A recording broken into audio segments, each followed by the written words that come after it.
Hello there, welcome to the Saroy channel and welcome to my Omnibus series.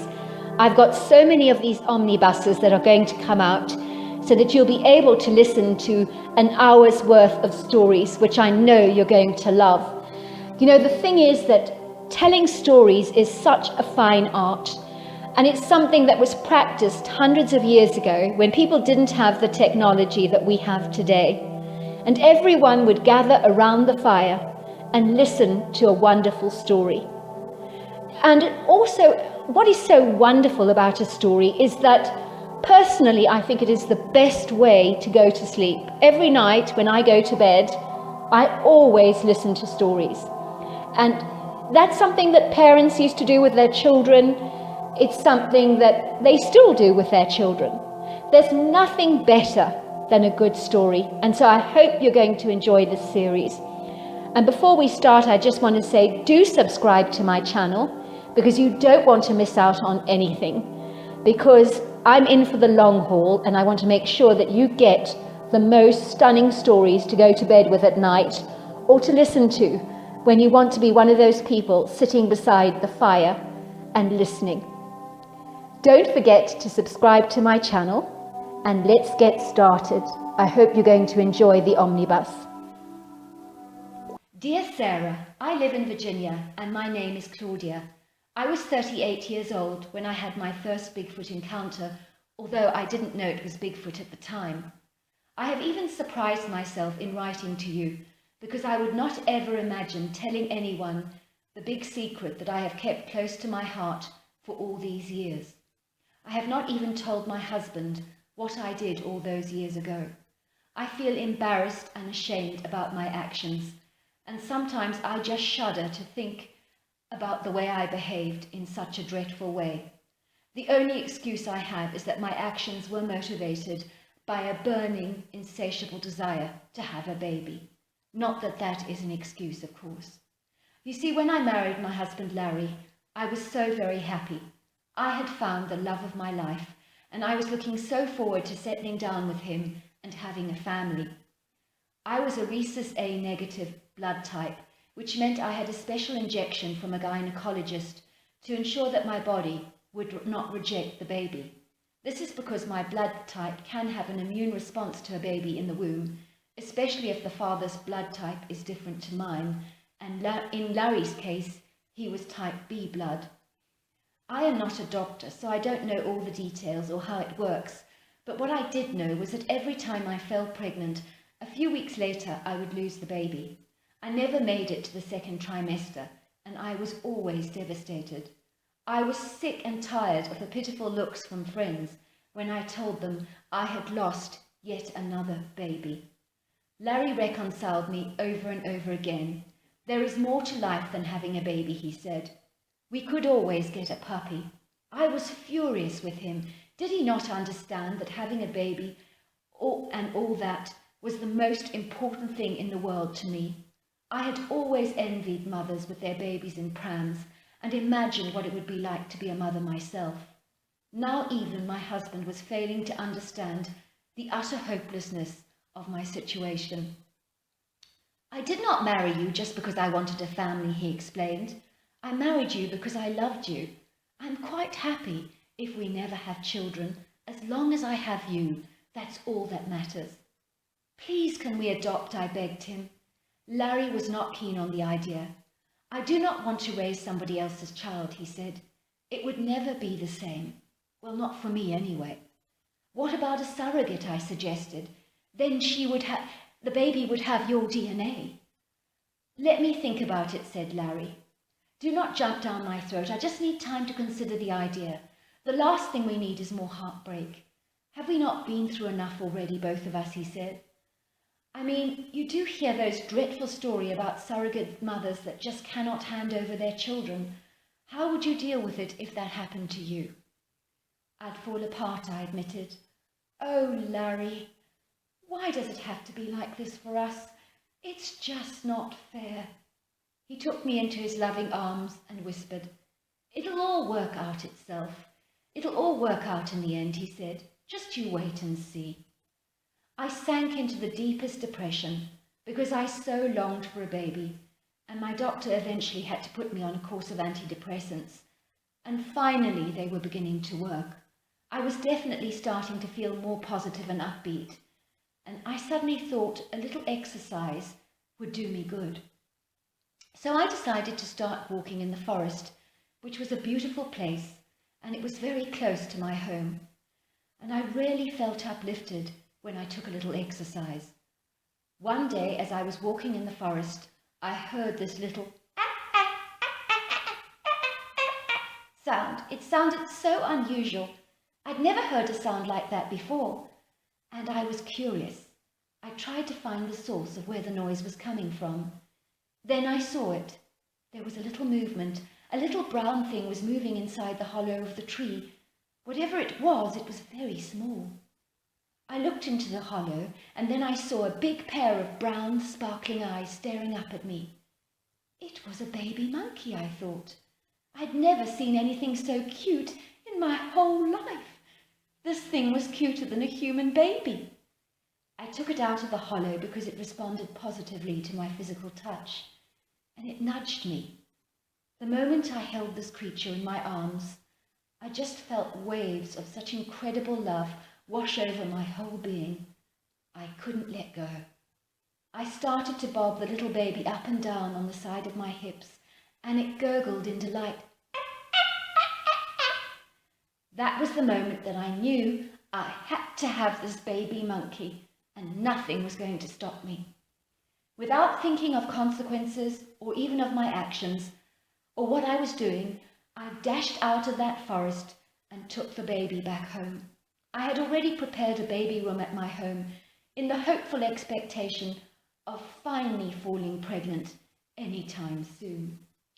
So I placed the baby monkey in my cot and dressed her in baby clothes and nappies. I also prepared formula for her and spent every hour of the day with her. I was completely smitten by this adorable creature. Then I heard Larry coming home, and I was suddenly stumped. What was I going to do? Larry would never agree to me keeping this monkey that I had found in the woods. He would never understand, I thought. I have to keep the new addition to our family a secret, I thought. Luckily, the baby monkey did not appear to cry in the same way that human babies cry, and so that was a relief, I thought. So hopefully Larry would not hear any sounds from him. "Hello, babe," he called. "Had a nice day? Did you take a walk into the woods?" "Oh, yes," I said, "I did." Larry looked at me and smiled. "Those antidepressants are really working," he said. "Look at you. I can't remember when you looked so happy. Your face is positively glowing." "Is it?" I said, pretending to be surprised. "Absolutely," he said. "If you're in this positive frame of mind, you're much more likely to fall pregnant, you know." I ignored his comments and proceeded to make dinner, and then Larry heard it, the ah sound. "Did you hear that?" he said. "Oh, sorry," I said, "it's my cell phone. I've been listening to these relaxing sounds, you know." He raised a cynical eyebrow. "That's relaxing?" he asked. "It sounds a little bit like a sheep bleating." "I think we could do with some relaxing music," I said, trying to do anything to cover the sound of the little baby in the nursery going. Suddenly, coming from the woods, we heard the most dreadful crying that we've ever heard in our lives. "Did you hear that?" asked Larry. "I have heard that forest is haunted, and I'm beginning to think it is. That is possibly the most eerie sound I've ever heard. It sounds like a woman crying out in agony." It was at that moment that guilt washed over my whole body like a tornado of biliousness. I felt physically sick, and I even went to throw up in the toilet. I had not even considered the monkey's mother. In fact, I hadn't given her a second thought. I had just helped myself to her baby. How could I have been so incredibly cruel and so heartless? I knew the pain of losing a baby that had never been born, but I could not imagine the pain of losing a baby that you actually held in your arms and nursed. That night I took care of the little monkey, but I knew I had to take her back to her mother. I couldn't imagine how devastated her mother must feel. There was no way I could keep this baby, knowing that there was a mother out there suffering in the way that I had suffered every time I experienced a miscarriage. The next day I wasted no time in returning to the forest. I needed to find the little hole where the mother had put her baby in the tree. Hopefully the mother would hear her baby make the ah-ah sound and return. I wrapped the baby in a blanket and placed her gently in the hole in the tree. And then I turned around and saw her. A huge creature stood before me. I had never seen anything like this before. What was it? I thought in horror. It then dawned on me. This was the monkey's mother. But I was not looking at a monkey. I was looking at a hairy, gargantuan creature of at least 7 feet tall. Her breasts were large and dangly, filled with the milk of her baby. She was lean and lanky, but her bone structure was enormous. She had an ape-like look in her face, mingled with a distinct humanness to her. I was so frightened by this creature and was sure she would kill me. After all, I had taken her baby. But instead she stood still and looked at me with curious brown eyes. And then she went over to retrieve her baby. She looked at me again, and then she was gone. It was only later, after some personal research, that I discovered that the baby and the mother were both Sasquatches. Oh, it was a year later that I finally gave birth to my own little girl that I called Sylvia Alice. And truly, I could not imagine what it would feel like if anyone took her from me. So what that poor mother went through that night, I hate to imagine. A year later, I went for a walk in the forest and I saw her, and she was with a small Sasquatch of about 4 feet. I did not feel fear as you would expect, but I sensed she was just reaching out to me in some way and showing me her child. Our eyes met, and then she vanished out of sight, and in 2 strides, she was gone. So there you are. I stole a baby Sasquatch of all things and lived to tell the tale. And furthermore, I was reunited with the mother and the baby again. I hope you enjoyed my story. Thank you so much for your lovely story, Claudia. Dear Sarah and all your listeners, if you had told me 5 years ago that Bigfoots were real, I would have never believed you, not in a million years. Such an idea would seem preposterous to me. I am by nature a very cynical person who needs to have evidence before I believe in anything. But now I know differently, so the huge cynic in me has been well and truly challenged. I work in New York City as a city broker, and most of my time my schedule is hectic and overwhelming. I spend a lot of time on the computer or sitting at a desk on the phone to important clients. Sometimes I take clients out to dinner or lunch on the company, of course. I would return to my flat in New York after a day's work in the city, really feeling drained by my heavy workload because it was never ending. I was exhausted and overwhelmed by my job, and my wife insisted I visited the doctor because I was starting to experience sleeplessness and I was tossing and turning night after night. She was very worried about my health and insisted that I went to see the doctor. Begrudgingly, I agreed to a medical, and the doctor told me that I was seriously overweight, that I had fatty liver disease, high blood pressure, and I was at risk of developing diabetes. I was shocked, to say the least, because I had absolutely no idea how unhealthy I had become. I knew that I had to do something about it. If you go on this way, Bob, my doctor said, you will have a heart attack before you're 40. Do you not want to be around for your kids when they've grown up?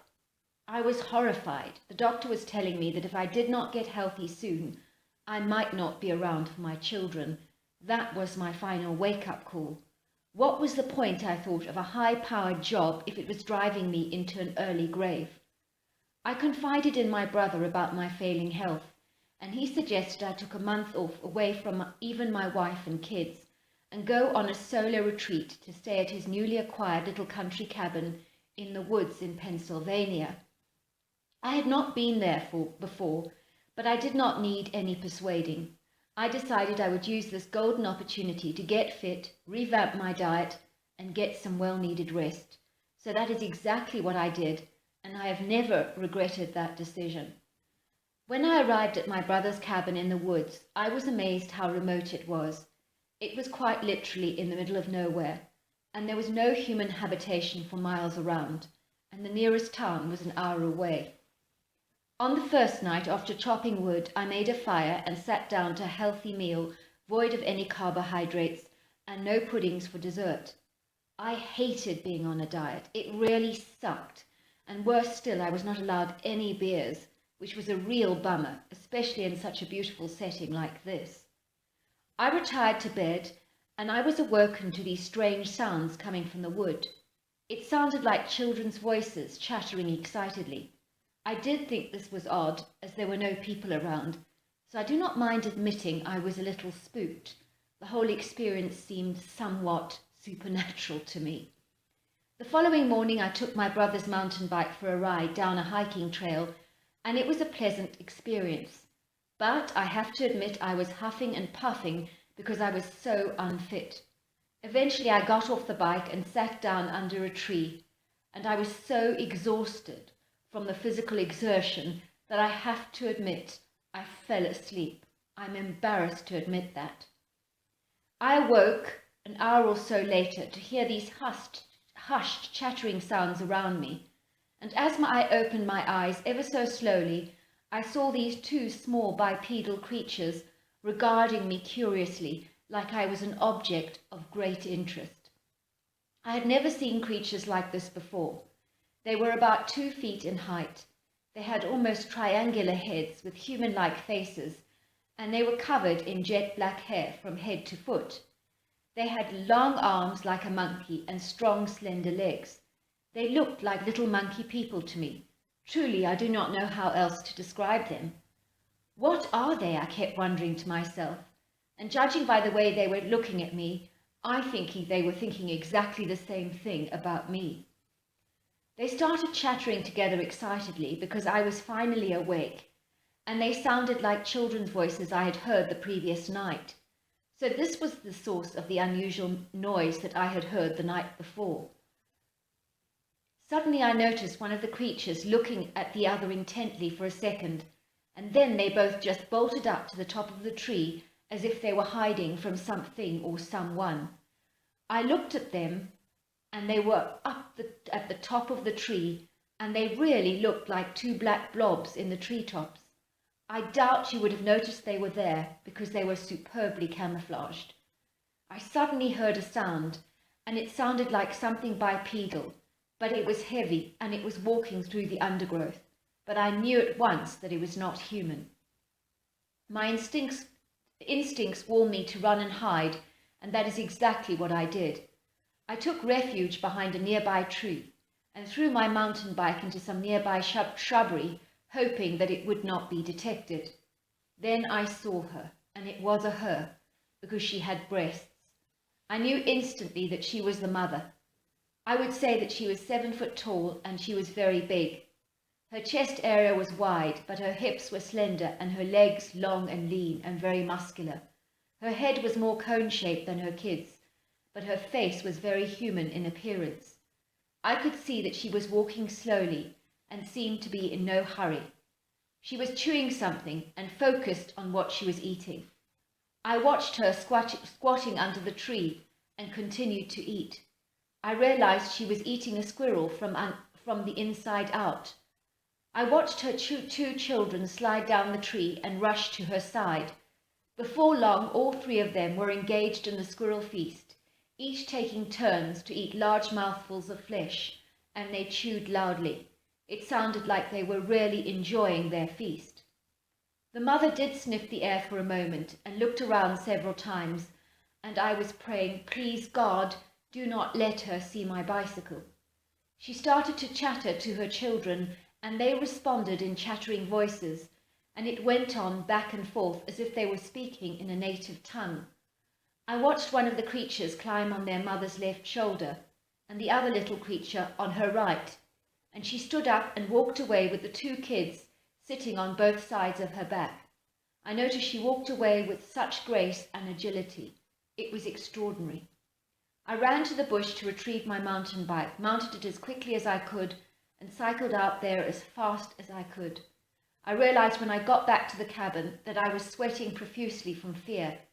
Seeing how powerful and intimidating the mother really was had set my nerves on edge, and I did wonder how things would have transpired if she had spotted me, especially with her kids around.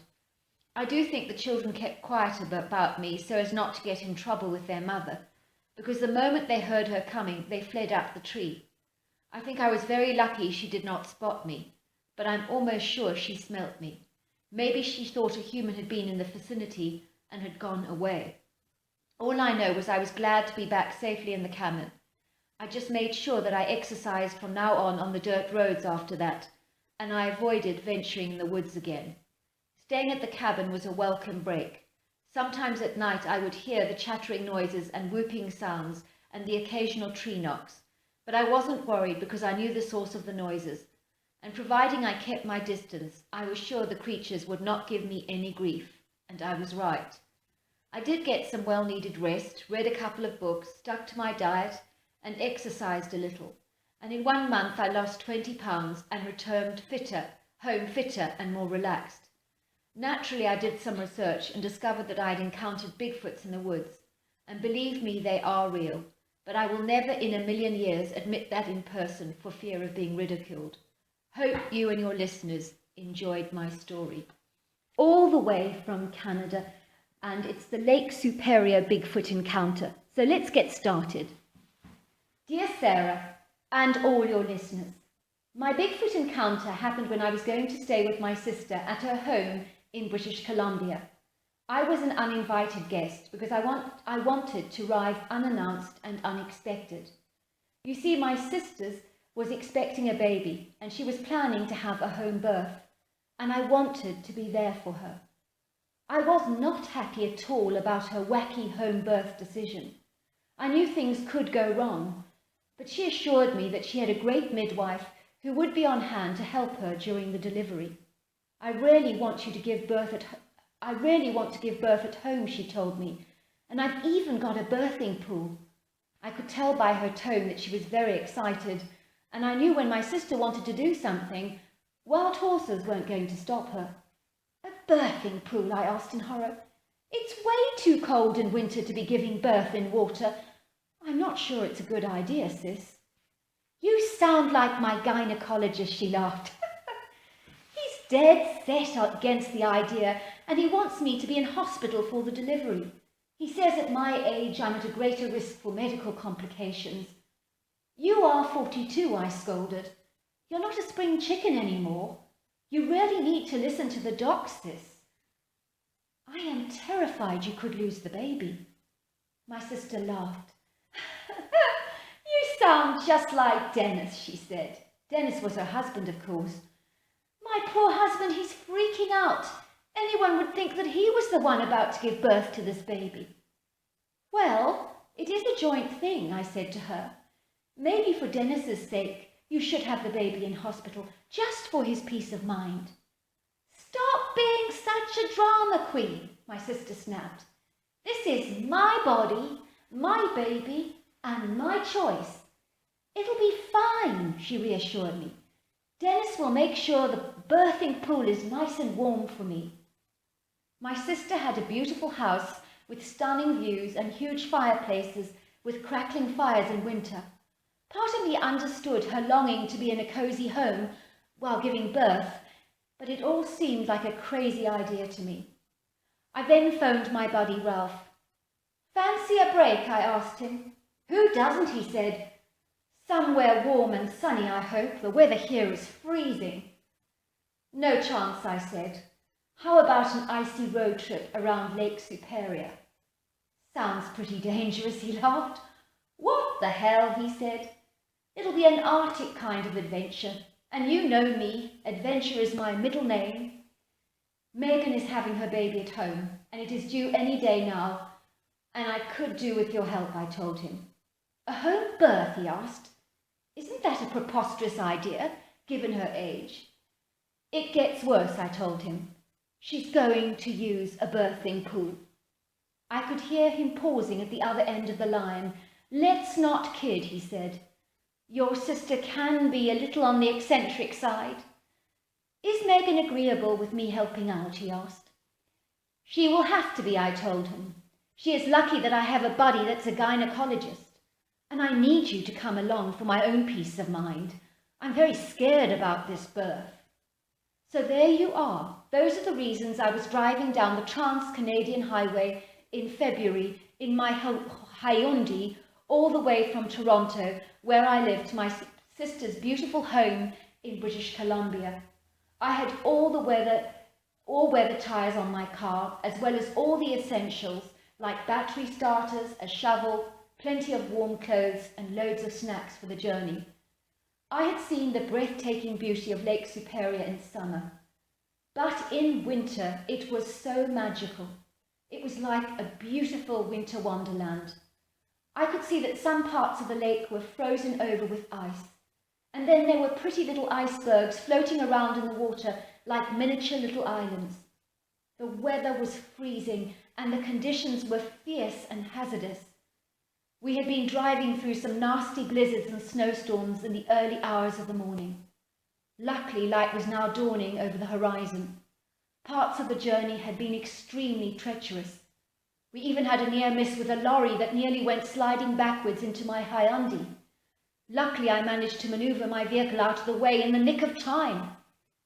The winds had finally died down and the visibility had improved exponentially, so I thought the journey would be plain sailing from now on. But was I wrong? You bet. The roads looked beautiful as they were all coated with thick snow like white frosting on a Christmas cake. But just as I thought things were improving, the road became slipperier and slipperier. A distance away up a slight hill, I saw a car with its hazard warning lights on, and I saw that it was not moving. I wondered if it was stuck in the heavy snow. I parked my car, and suddenly the lady from the car in front stepped out of her car, wrapping her scarf over her neck and running towards us. She tapped on my window, and I rolled it down. "Hi there," she said. "We are well and truly stuck, I'm afraid. I would not advise you going any further until the snowplow comes. There's been a ghastly accident further down the road, and the driver didn't make it, sadly. I really wouldn't advise you taking any risks in your car, not at the moment, or you'll be skidding and sliding all over the place. It's not worth taking chances with a road this icy." "I agree," I said. We watched the lady darting back into her car while I put on some good music, and Ralph and I started drinking lovely warm cups of coffee out of my thermos flask. Suddenly, against the white snow, we saw two dramatic, large black forms moving quickly. "Look at that," said Ralph. "Aren't bears still hibernating at this time of year? What on earth are they doing in the snow? In February of all times?" "Those are not bears," I said. We were surprised to see the creatures venture closer, so close in fact that they almost brushed against my Hyundai in front of us. "What on earth are they?" gasped Ralph, looking amazed. "I've never seen creatures like that before." The two creatures were massive in size and girth, and you could really be forgiven for misidentifying them as a larger grizzly bear. The biggest creature was about 9 foot tall, while the other creature, which I assume was female, was marginally smaller at about 7. Their hair was matted and thick, and it covered the whole body, almost resembling shaggy dog coats. The arms were very long, and they had large hands and fingers like a man. Then I noticed there was a small creature tethered to the mother's belly. It must have been her little Sprog, I thought. The creature looked at us with curious brown eyes, which reminded me of a monkey. It was then that the father turned his head in our direction and looked directly at us, and he snarled like a dog does when he is threatening to fight you. In that moment I felt more terror than I had felt all this time, driving through those hazardous snowstorms. If looks could kill, then that was a killer look if I ever saw one. The female, on the other hand, was benign in her expression and looked at us with more curiosity than venom. But you could see the big one was extremely protective. The faces were almost like primitive man, with flat noses, thin lips, and brown big eyes. The way those creatures crossed that icy road was with effortless ease, because a human would be slipping all over the place. It was like these large hairy feet were like snowshoes. Within seconds, they had vanished out of sight. I ran over to the young girl's car, and I knocked on the window, and she slid it down. "Are you all right?" I asked. She looked as white as a sheet. "I can't believe what I've just seen." "I think we've seen Bigfoot," she said. "I didn't even know they were real. I've never seen anything like them before. Have you?" "This is quite some day," I said. Then she continued to tell me, "I have a patient who's having contractions at the moment. I'm her midwife. Can you believe it? She's insisting on having her baby in a birthing pool in weather like this, of all things." I gave her a big, knowing smile. "That would be my sister," I said.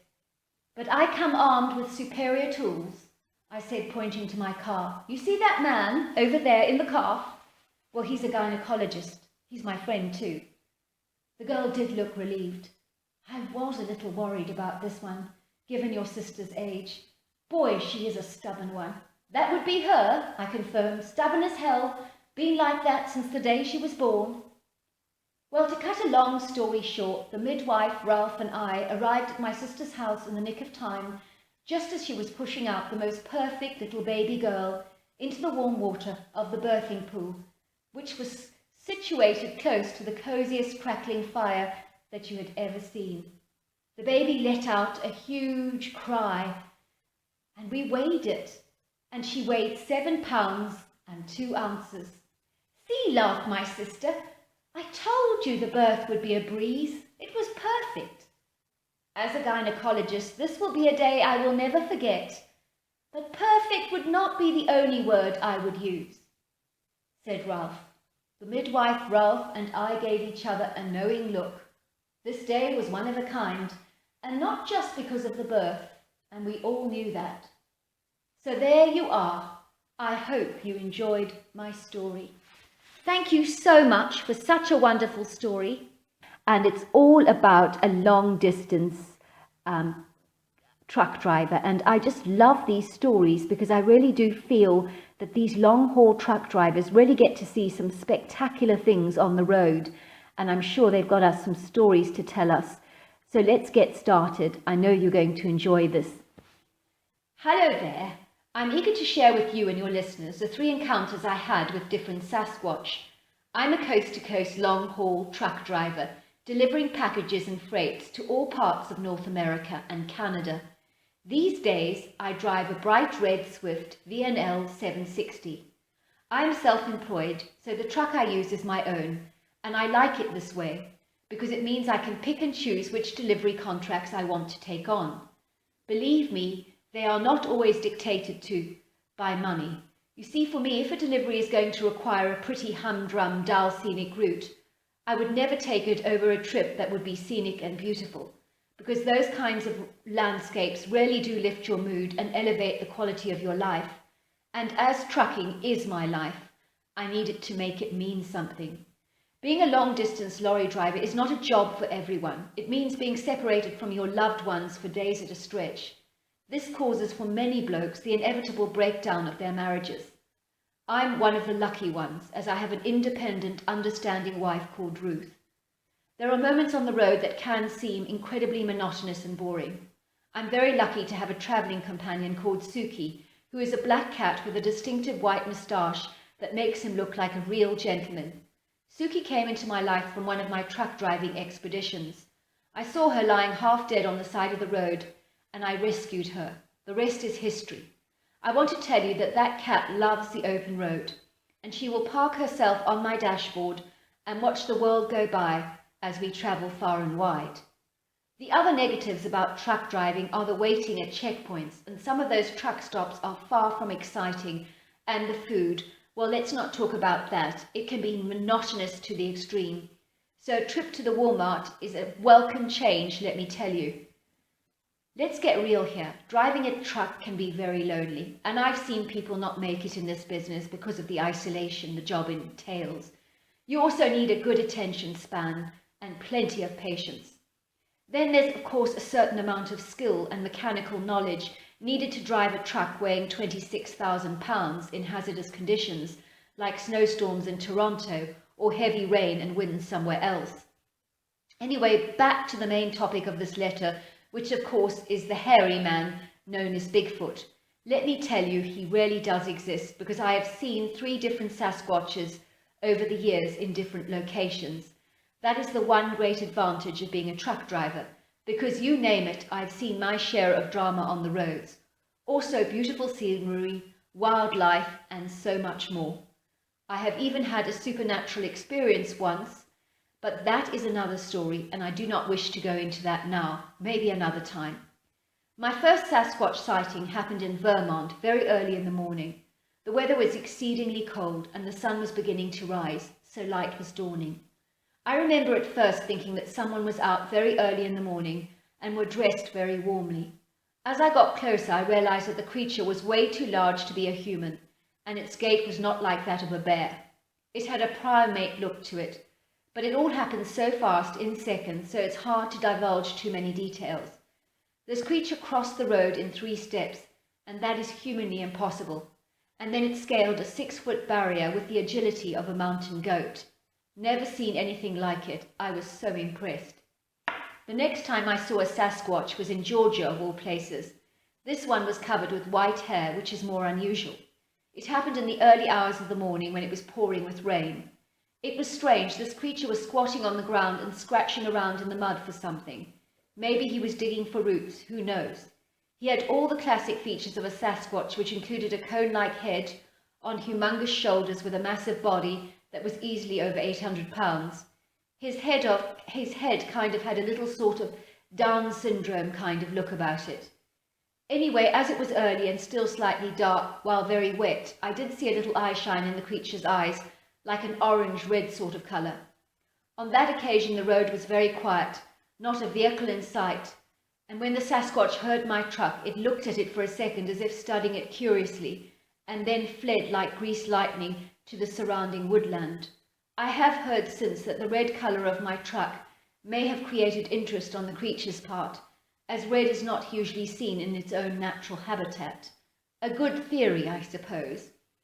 Anyway, my 3rd encounter happened down the back roads of Big Sky, Montana.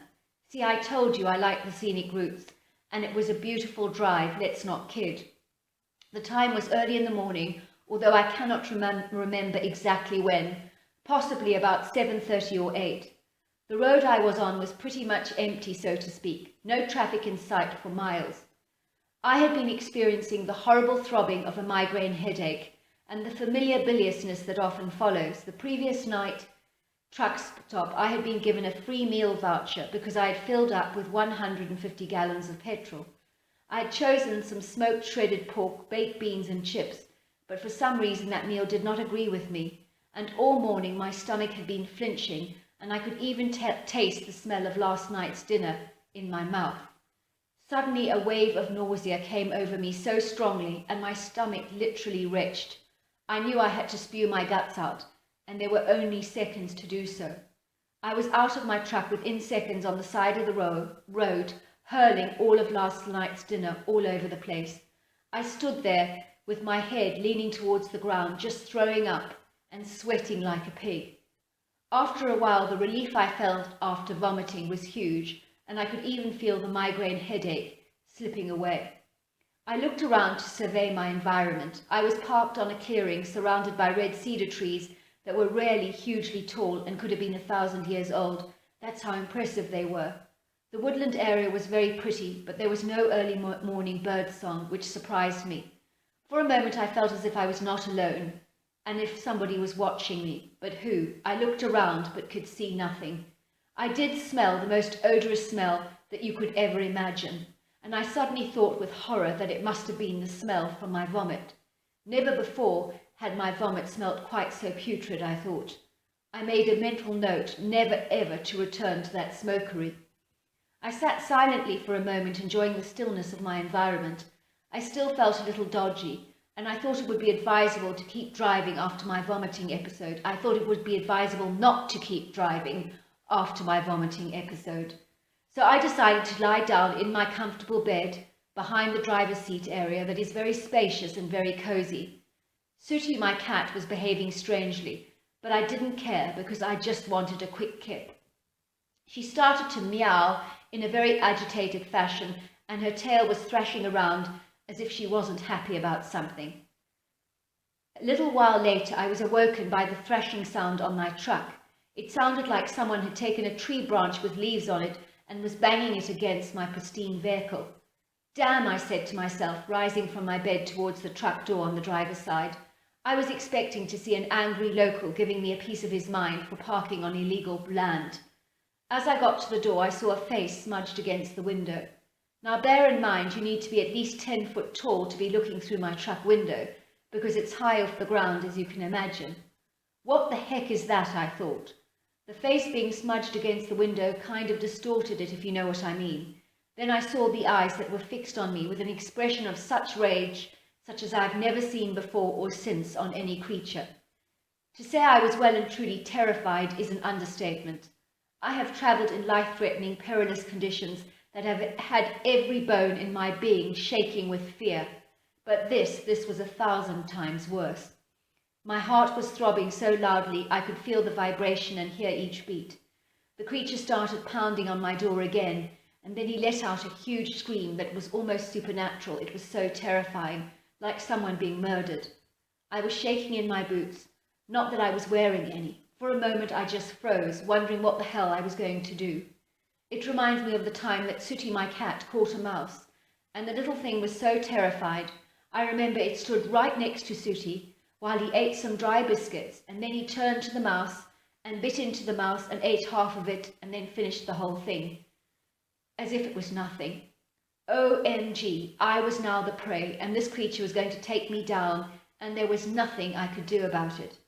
Suddenly that survivor instinct took over my whole body, and before I knew it, I was in the truck seat, pressing down my accelerator so fast and racing away from the scene. I could see the creature throwing some liquidy-like spray at my car that looked like milky porridge. I got a clearer look at him in the rear mirror as I watched him shaking a tree branch at me angrily, which he held in his enormous arms that literally rippled with muscles.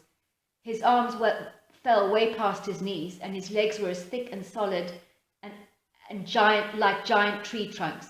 He was covered with a reddish tawn colour hair, and he had a primate look to him. I would say this creature was 1,000 pounds or more. He was the biggest Sasquatch I have ever encountered, and his cone-like head did not have the Down syndrome look of the previous Sasquatch that I saw in Georgia. I was later to find that it was my vomit he had thrown at my car, and the odour was not like what I had smelt at the clearing, so I think the smell came from the animal, because he looked like he could do with a good old bath. Never seen a bar of soap a day in his life, you mark my words. Looking back, I wonder if my vomit made him mad, not in the way that it might make us mad if someone had soiled an area. I think maybe he thought I was trying to lay claim to his territory, much like a lion that sprays urine to mark an area representing his territory. That animals are not to approach. Just a thought.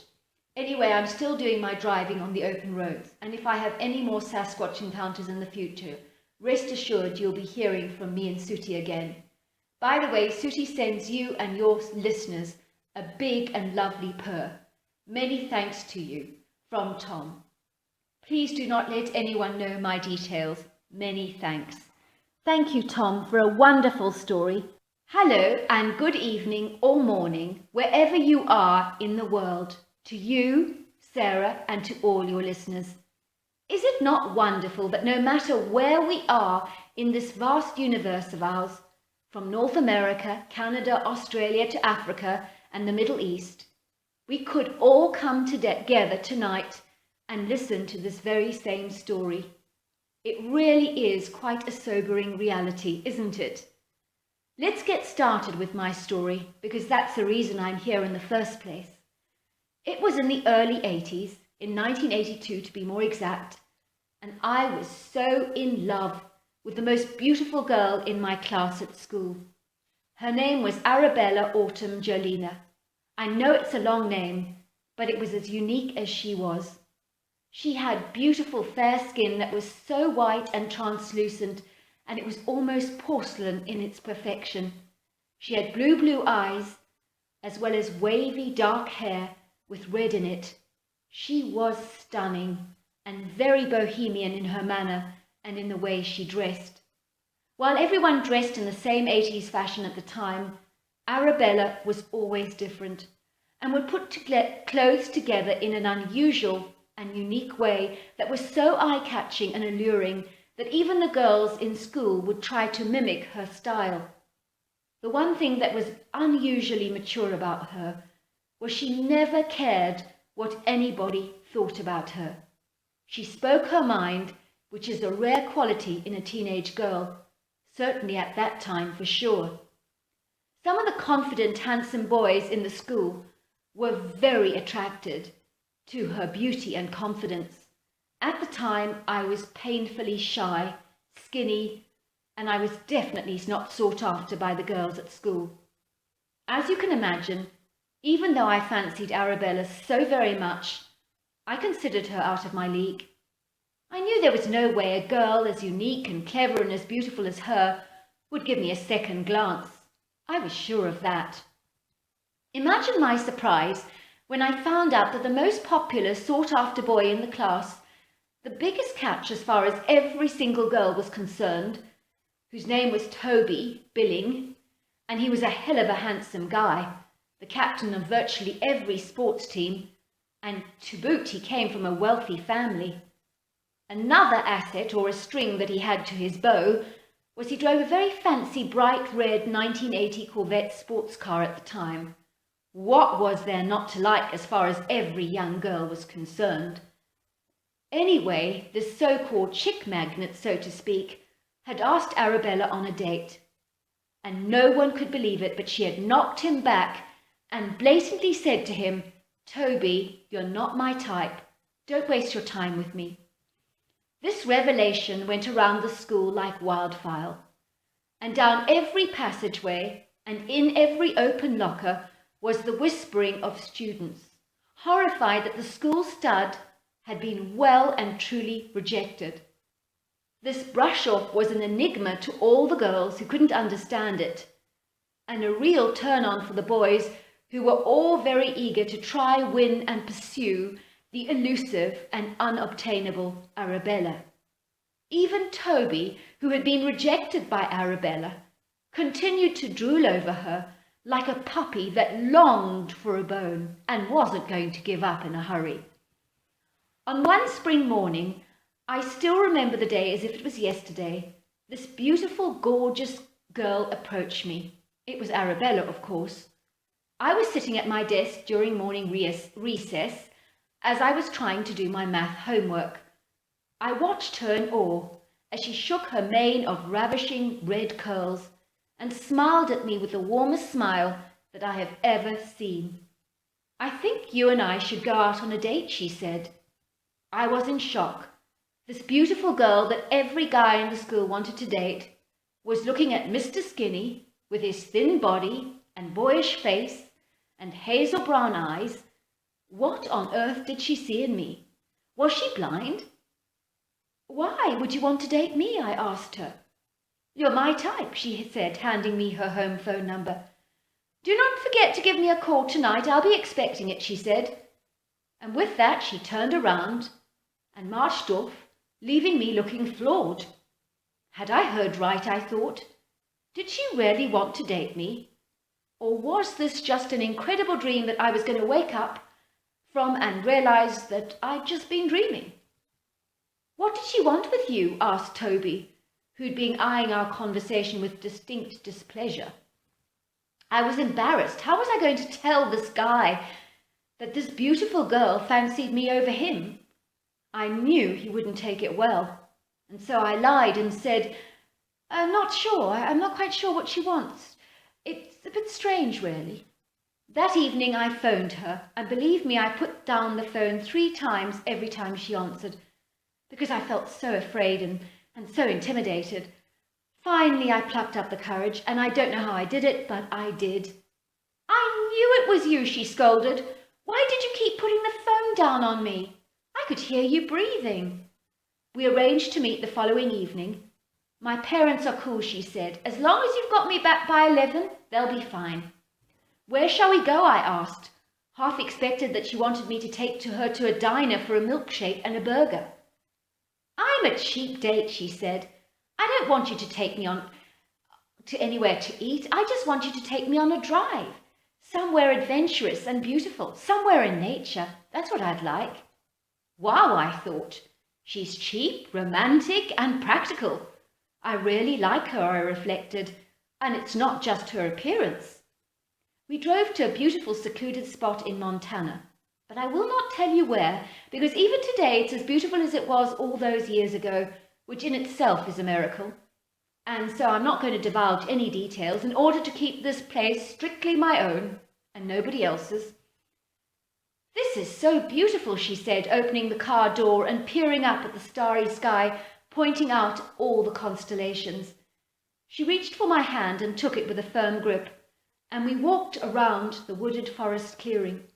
It was a lovely walk, and I was as nervous as hell. I'm not going to lie. Thoughts were racing through my head at 1,000 miles an hour. Should I put my arm around her? Should I kiss her? I was terrified of rejection, and as I had no experience with girls, worse still, I'd never kissed anyone before. Suppose I got it horribly wrong. "Stop overthinking," she laughed, looking directly at me. "Just be spontaneous, and everything will flow. It always does, you know." I was shocked. Had she read my thoughts, I wondered? At that very moment, we heard a whistling sound coming from the woods. Arabella nudged me. "Hear that? Some weirdos walking around in the forest at the dead of night. Who could it be?" I had to acknowledge that it was weird, and I did wonder who it was. I confess that I've never heard someone whistle that well. It sounded like they were whistling a tune that they knew by heart. "It's a happy tune, isn't it?" laughed Arabella. "The whistle, I mean." I agreed. It was very uplifting.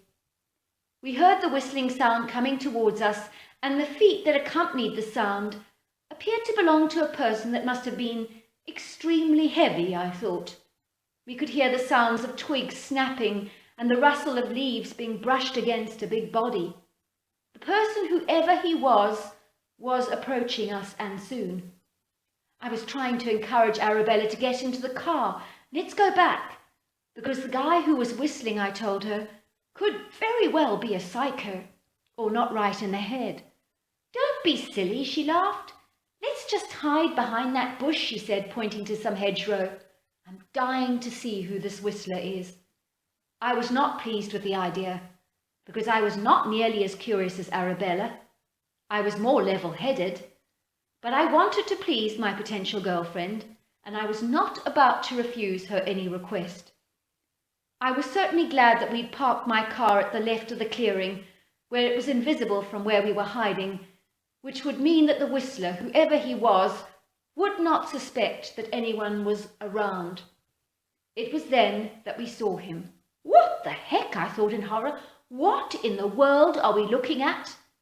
I kid you not, Sarah, this creature was over 10 foot in height, and not less, and I can assure you of that. He was about 1,000 pounds in weight, which is why for a moment I did wonder if he was a bear. But the humanness of his gait made that thought impossible to consider. At this stage I was only seeing the back of the creature, and in the moonlight I could see that his hair colour was similar to Arabella's, kind of dark with red flecks in it. When he turned around, I had the shock of my life. He had a primate kind of King Kong look about him, but there was a humanness to him as well. The creature continued to whistle the beautiful tune, and we were both mesmerized and yet horrified by him, because don't get me wrong, We felt like we were facing a predator of some kind, just as any of you would feel the same way if you were facing a lion or a rhino. Next to him, our bodies were puny and pathetic by comparison. In one swipe, he could have taken our heads off just like that with effortless ease. His whole body was covered in hair, with the exception of his knees that were almost hairless, and of course there were hairless areas on his face. I could not see his face in detail, but his head was cone-shaped and literally sat on top of a humongous pair of shoulders, so it was almost like he had no neck, if you know what I mean. One thing that really got my attention was the span of his chest that was 4.5 to 5 feet across. He was exceedingly broad. His hairy, heavy, muscular arms were long and reached well beyond his knees and definitely made the school hunk Toby seem pathetically puny. As for the legs of this creature, they positively rippled with dense muscle. I was impressed by the sheer strength and might of this creature, and in awe of it as well, and I felt afraid. Part of me wanted to run, but I was terrified of moving even a finger, because this animal, I sensed, sure would hear it and quickly locate our hiding place, and then we'd be gobbled up, I was sure of that.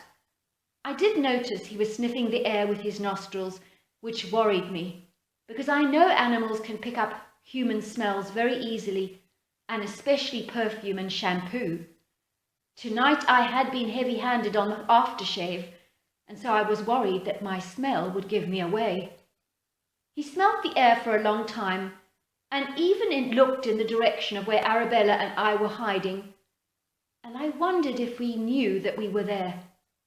He stopped sniffing and continued to whistle for a long while. Then he turned around and retreated back into the forest, whistling all the way behind him. As he retreated, we heard his footsteps and the sounds of twigs snapping behind him, as well as leaves brushing against his gargantuan form. And then he was gone as swiftly as he had come. In the air, that was the after smell, if you know what I mean, like you get when you go into a stable that a horse has been in overnight, or when you smell a blanket that your unwashed dog has slept in for several days. He smelt like that. It was a kind of sweaty, dirty animal smell, maybe combined with dirty trainers and smelly nappies, a kind of perfumery of these kinds of smells, so to speak.